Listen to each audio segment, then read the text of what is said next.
This week on Choice Hacking.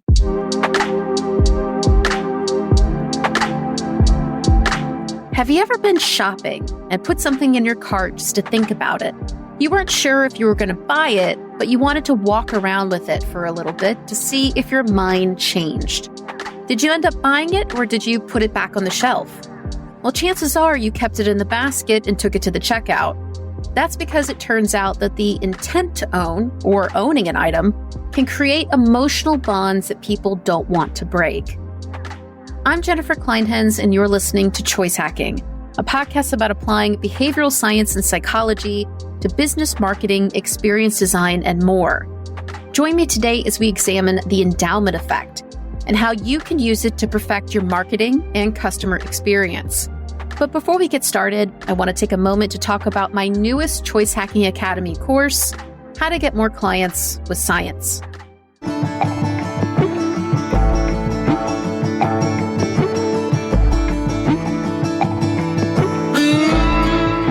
If you work in an agency or consultancy, you're a freelancer or a service industry entrepreneur, I don't have to tell you that finding new clients is the lifeblood of your business. But selling your services can feel mysterious when you don't understand the psychology behind why clients buy. Luckily for us, behavioral science and psychology can give us a window into the world of B2B sales with evidence-based strategies and proven tactics.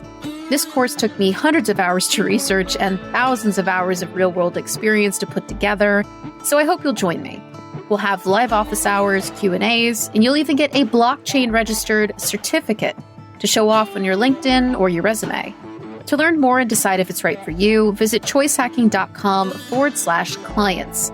That's choicehacking.com/CLIENTS. Now on to the show.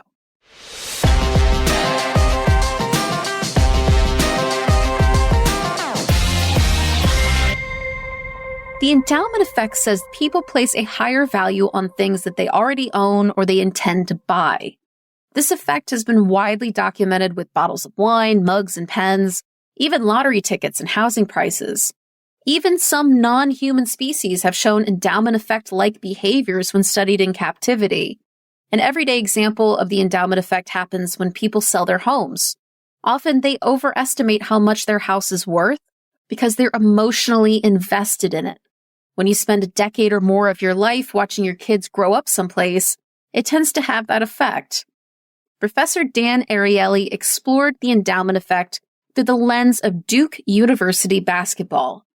Now, if you are unfamiliar with Duke basketball, all you need to know is that the Duke versus the University of North Carolina game is the biggest one of the year. These two teams are both college basketball powerhouses, and their legendary rivalry dates back decades. This game also takes place in an area of the United States where basketball, to put it mildly, is a religion.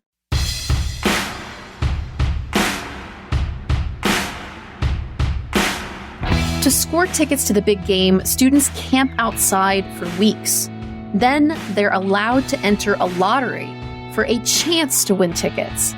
Dan Ariely, who is also a professor at Duke, reached out to students who'd won tickets and those who'd entered the lottery but didn't win. Both groups had invested the same amount of pain, time, and effort to enter the lottery, but some had won and others hadn't.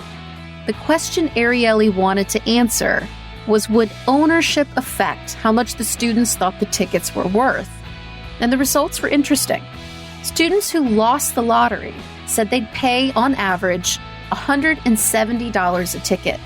But students who won the lottery and already owned the tickets asked 170% more for the same ticket.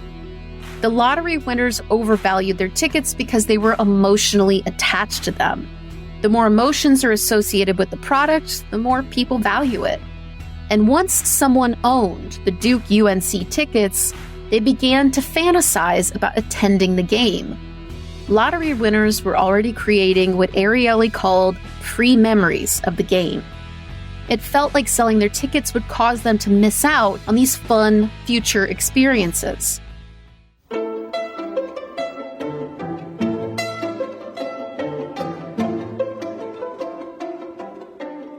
You see the endowment effect in action everywhere in marketing and customer experience. So here's just a few examples. First, money-back guarantees and warranties. Brands know that if you use their product, you're less likely to want to give it up. Guarantees can also help lower the risk of trying a new product and make customers willing to spend more. For example, the outerwear brand Canada Goose famously offers a lifetime warranty on its products and will repair coats themselves. There have been several brands that historically have offered similar lifetime warranties, from Barbour Outerwear, a favorite of the British royal family, to Doc Marten Boots, who discontinued their famous lifetime guarantee just a few years ago. Next are free trials. A free trial helps customers feel that they're using and owning a product, even if it's just temporary. They're less likely to give up the product after the trial because now they feel emotionally bonded to something they've been using in their everyday lives. For example, Casper, the direct-to-consumer mattress brand, offers a 100-night trial so people can sleep on the bed in the comfort of their own home without feeling like they're obligated to buy it. The endowment effect can also be seen in free return policies. Studies have shown that people are reluctant to return something once they've already bought it. A free returns policy can not only trigger the endowment effect once people take an item home, it can also attract more customers to buy in the first place. For example, Costco, the bulk retailer, offers a famously lenient returns policy. It doesn't matter if you're missing your receipt or you bring back something that's 10 years old, they will refund 100% of your money, no questions asked. Last, we have my favorite ways to apply the endowment effect to marketing and customer experience. First is something called haptic imagery. Haptic imagery describes an image or even words that encourage the mental visualization of touch. Images that show people interacting with a product or copy that features touching language can trigger the endowment effect. Consumer electronics brands commonly use haptic imagery to make potential customers imagine owning their products. Apple, for example, has moved away from product-only visuals to products-in-hands imagery in its ads.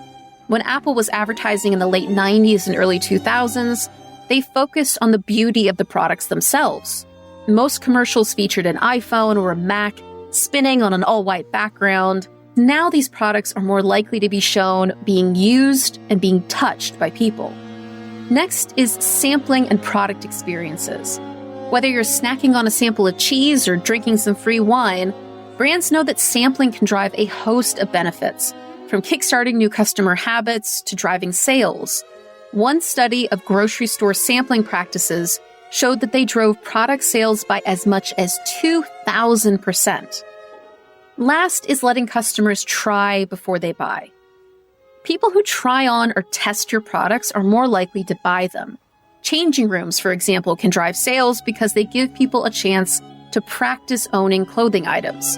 It's also why car test drives are so successful. On average, people only test drive 1.9 cars before they feel confident enough to buy one. 84% take a test drive before making a decision. That's because once we get into a new car and test it out, we imagine ourselves driving it every day, creating those pre-memories we talked about earlier. We're less likely to give up those pre-memories once we've started creating them, whether it's with the car or another product.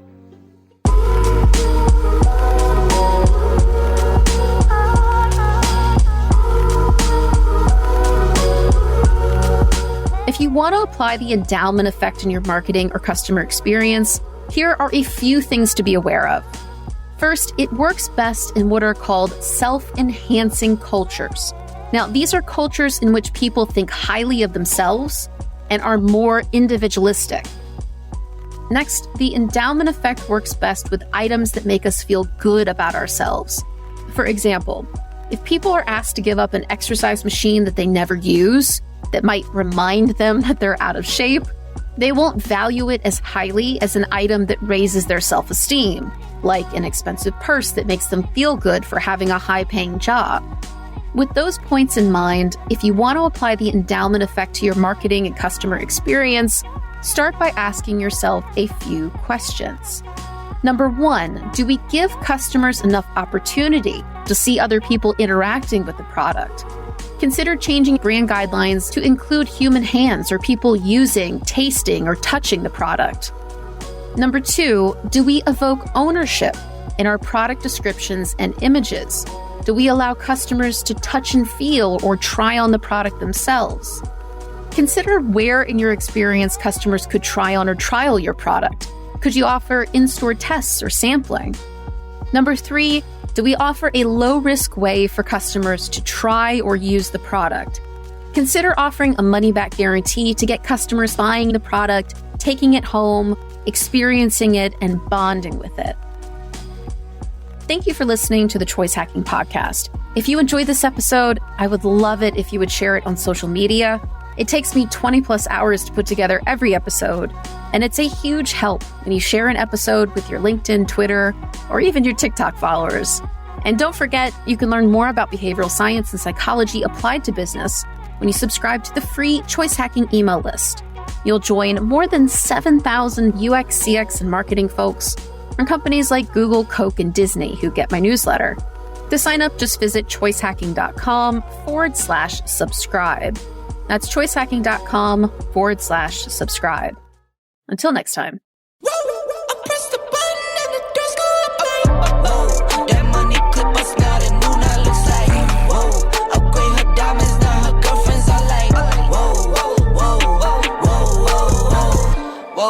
I hit record, it drop, you can't ignore it.